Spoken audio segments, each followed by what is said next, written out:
minhas alunas, candidatos a provas, vestibulares, Enem, meus colegas professores, meus ex-alunos que podem estar me prestigiando. Assim, eu queria até falar o nome de alguns, mas eu sei que eu não vou ser tão leal assim, se eu citar. Mas eu queria citar o nome de pelo menos 3 ex-alunos meus. Eu queria agradecer o incentivo, porque eu já deveria ter começado a gravar videoaula desde 2018, 2017. Eu queria agradecer o incentivo que eu recebi do meu ex-aluno Arley, de Caldas Novas.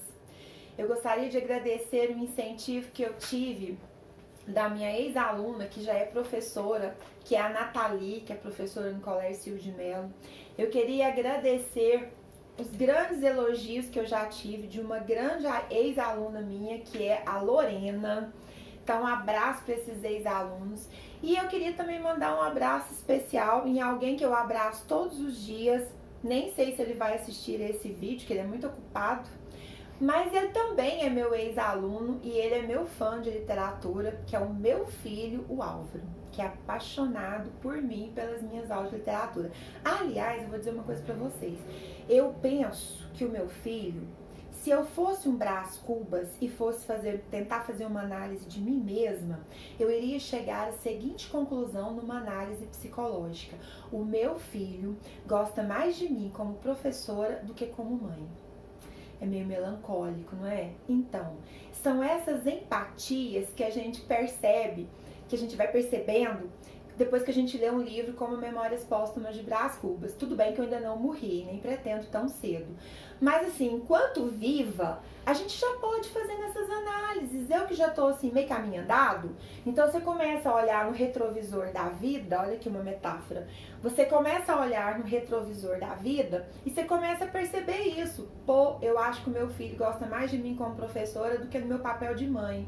Porque na verdade, na nossa vida, a gente tem um cenário e a gente tem vários papéis, né? Então eu tenho meu papel de mãe, meu papel de filha e eu tenho meu papel de professora. E eu acho que de tudo que eu faço na minha vida, o que eu faço melhor é ser professora. E melhor ainda, professora de literatura. Eu tento. Eu sei que são os meus primeiros vídeos, eu tenho muito que aprender, né? Que uma coisa é você dar aula presencial e outra é você fazer essa aula virtual. Então eu peço desculpas aqui, como se eu fosse um Brás Cubas. Como eu ainda não morri, eu ainda tenho muito que aprender e vocês ainda vão ter que assistir muitas videoaulas minhas, ok? Então assim, eu já vou tentar me corrigir para poder não ter depois de defunta ter que escrever nenhum livro para poder fazer a minha análise e descobrir onde é que eu errei, tá certo? Então eu já tô descobrindo, ok? E agora, já que nós estamos falando aqui, quase que filosofando, né? Vamos lembrar daquele personagem que eu falei lá no início, Quincas Borba, o mendigo filósofo. Aquele que, sendo mendigo, chegou a afanar um relógio de Brás Cubas e depois ele recebeu uma herança, ficou rico e devolveu, né, um relógio de ouro para o Brás Cubas. E nesses encontros futuros que ele teve com Brás Cubas, antes de cair doente, louco e morto, o Quincas Borba vai ter algumas conversas com Brás Cubas, conversas filosóficas.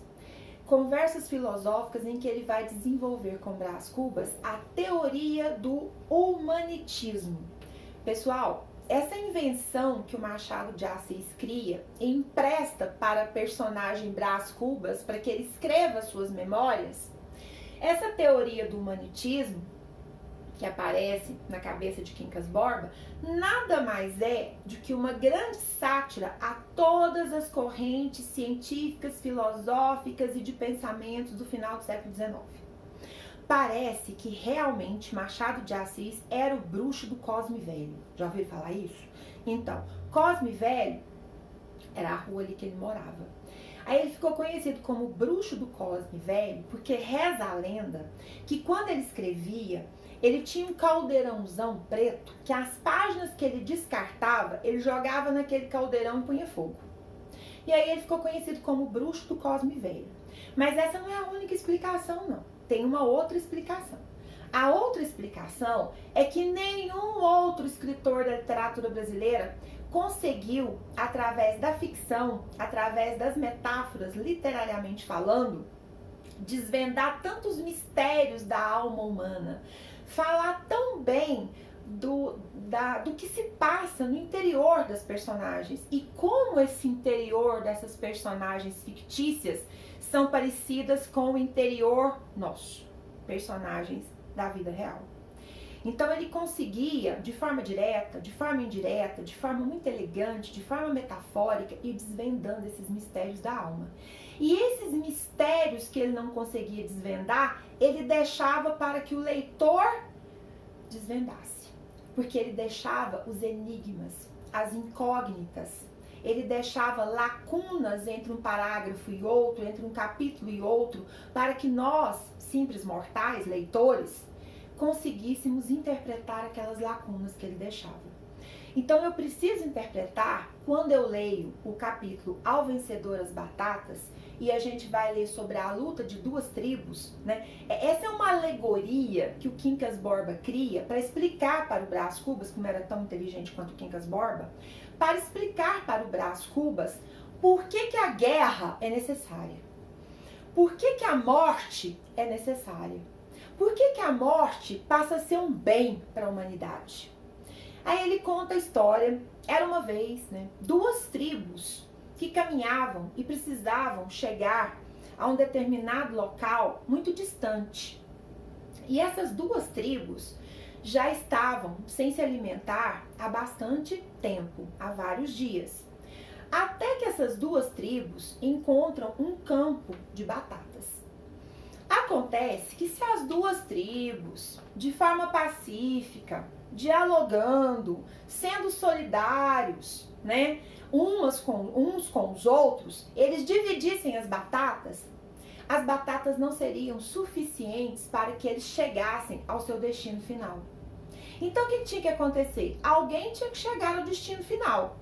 As duas tribos tiveram que lutar entre si para que a tribo vencedora pudesse ficar com as batatas. Porque se a tribo vencedora comesse todo aquele campo de batatas, num campo de batalha, aquela tribo conseguiria chegar ao destino final. Ou seja, para que uns vivam, é preciso que outros morram.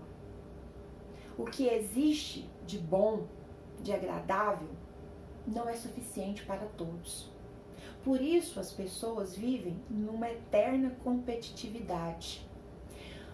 Por isso a gente chega à conclusão de pensamentos da sociologia quanto à questão seguinte, o darwinismo social. Machado de Assis viveu no período do darwinismo científico, onde a gente tem o estudo de Darwin da lei da seleção natural da espécie. Na lei da seleção natural da espécie, sobrevivem os mais fortes.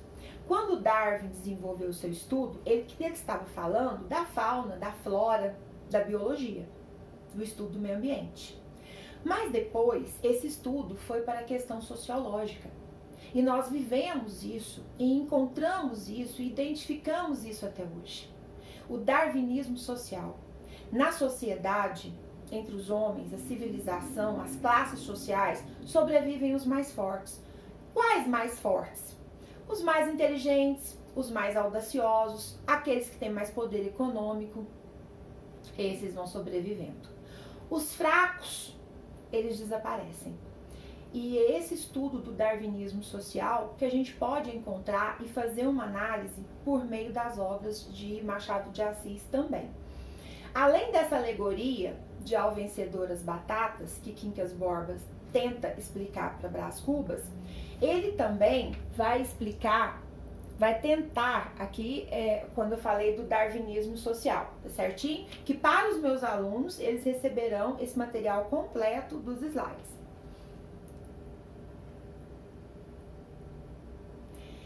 Tem uma outra história alegórica que Quincas Borba conta para Brás Cubas, que é o que está no capítulo Os Cães, né, que eu tentei ilustrar aqui para vocês. Nesse capítulo Os Cães, os dois estão na praça e o Quincas Borba mostra para Brás Cubas dois cães que estão lutando, se matando por causa de um pedaço de osso que nem carne tem. Aí o Quincas Borbas mostra aquilo para o Brás Cubas. Veja, observe a luta entre os cães.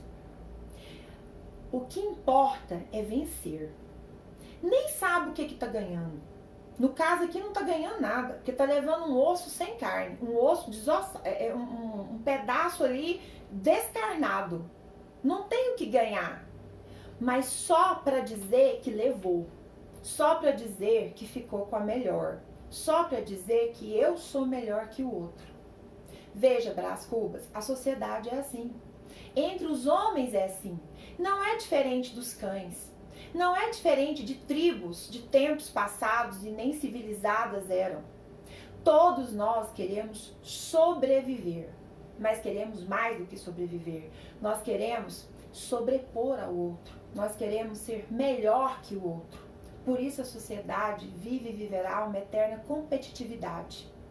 Com essas leituras que a gente faz das partes de Quincas Borbas conversando com Brás Cubas, e depois é muito, mas é muito interessante ler o livro Quincas Borba, porque no livro Quincas Borba, a teoria do humanitismo, ela vai ser desenvolvida, porque o Quincas Borba morre e deixa toda a herança para o seu enfermeiro. Aí é outra história. E aí nós vamos ver a teoria do humanitismo sendo totalmente desenvolvida. E uma das conclusões que a gente chega com essa questão da teoria do humanitismo é exatamente o quê? A ciência é efêmera. O conhecimento é efêmero.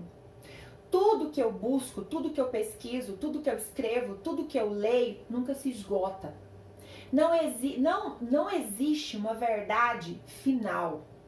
Pesquisei e essa é a última verdade sobre essa questão. Isso não existe. Porque primeiro, que existem várias verdades. E segundo, porque nós continuamos numa evolução. Numa evolução social, numa evolução biológica, numa evolução do estudo científico. Então, chegar à verdade, que é algo que os nossos principais filósofos, desde o século IV a.C., tentam, como é que surgiu o estudo da filosofia? O que é a verdade? Ninguém respondeu até hoje. E aí no livro Memórias Póstumas de Brás Cubas, continua a pergunta. Como eu disse, quando eu leio Machado de Assis, eu fico com mais perguntas do que respostas. E uma dessas perguntas é exatamente isso. Existe uma verdade? Não. Existem verdades efêmeras, passageiras. E existe a minha verdade e a sua verdade. Pessoal, a próxima é a última, eu prometo. Vamos lá que só falta uma. Obrigada!